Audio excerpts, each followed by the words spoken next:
Here we are at the number 5 chiller for Massachusetts Institute of Technology, MIT, their power plant.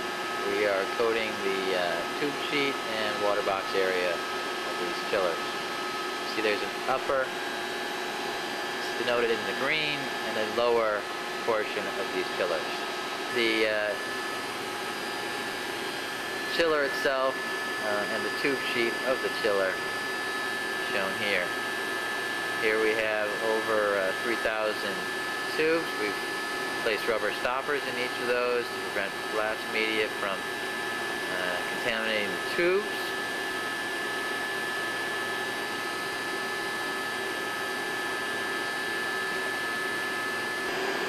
Here we see placement of the stoppers in the end tube sheet. We're going to initially set the stoppers in place and then lightly hammer them in to make sure they're snugly fit. Here you see the initial condition of the tube sheet and water box.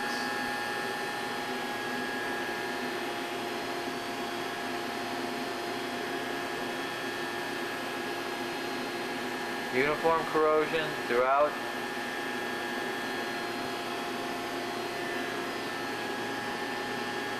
All structural steel that's welded is welded with a continuous weld.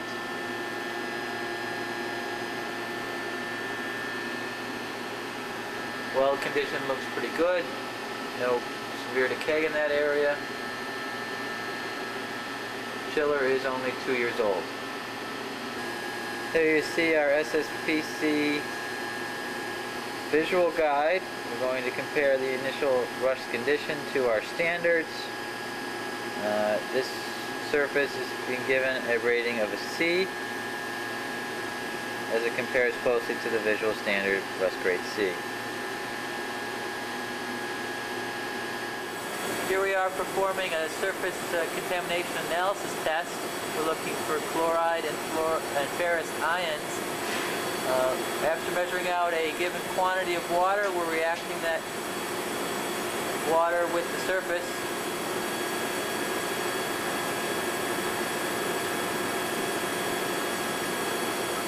And then we'll follow the rest of the procedure of the test. Okay, we're adding the chloride titrator to the solution. We're going to let this react for a number of minutes to determine our quantitative amount of chloride ions present.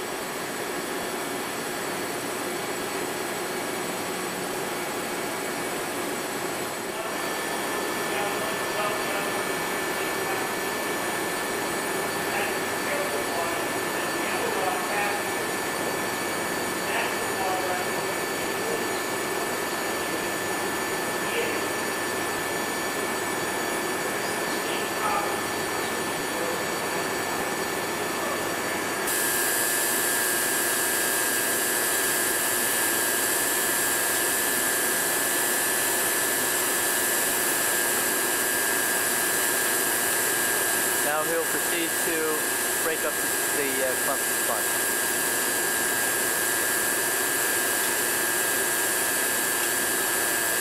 Mixing in recycled media that we reclaimed through our classifier.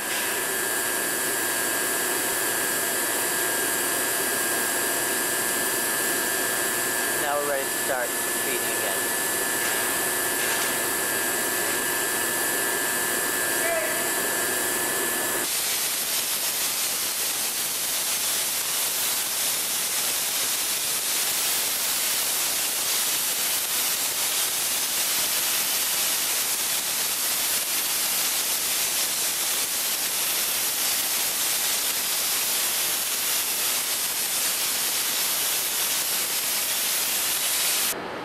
Here we see the upper half of the chiller, one end after abrasive blasting. You can see some of the tubes have been blown in by the abrasive blasting. The irregularity of the plug size caused some of the plugs to be a tighter fit than others. And you can see that all the coating has not been removed after the initial phase of blasting. We are going to have to come back and re-hit this to remove all the existing coating. Okay, we have the tube sheet and the upper chiller unit has been blasted. Coating, all the coating has been removed. We now have a white metal or near white metal with a 3 to 4 mil profile. Plugs have been set. Tube sheet has been blown clean. All abrasive media has been removed. Sponge media has been removed. And the final unit is about to be coated.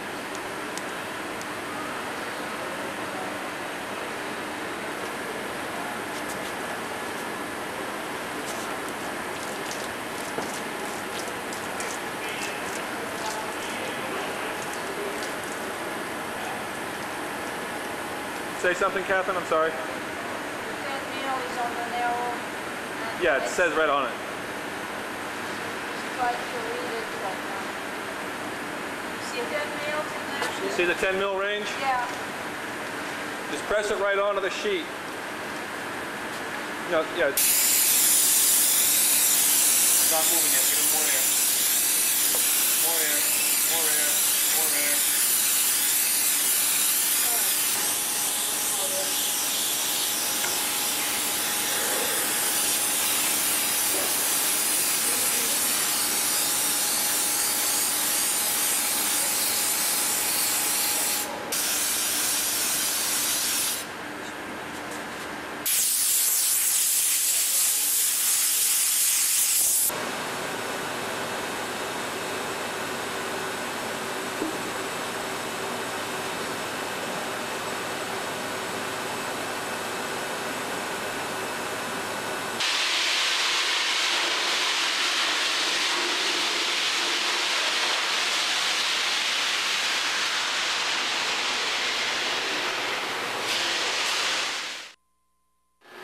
Here we have the plug extraction.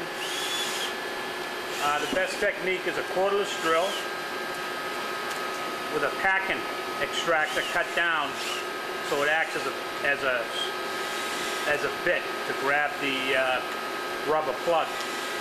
One of the secrets is not to run the packing extractor too far in because it swells the plug. To try to grab it just at the very end, and it seems to work better. Right. You can see how the packing extractor goes into the plug. Sometimes it's a little difficult to start till you break the S2. Then it just pulls right out. This is the upper condenser. It contains approximately 4,600 tubes. As you can see, we also began removing the plugs up here. Many more tubes in this condenser. Actually, this is the water box for the condenser. You can see the baffle. A little more difficult to coat because you got all the structural steel to deal with. Again, this has 2 coats of S2.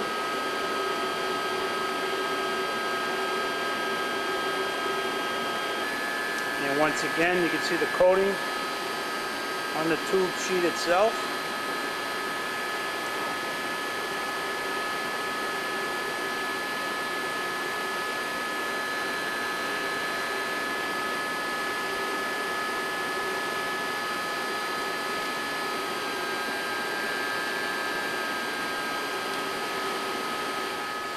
I was just fooling Mike, I forgot to tape this. But anyway, here we have the 2 end caps, which were completed with 2 coats of ARC S2 rolled on.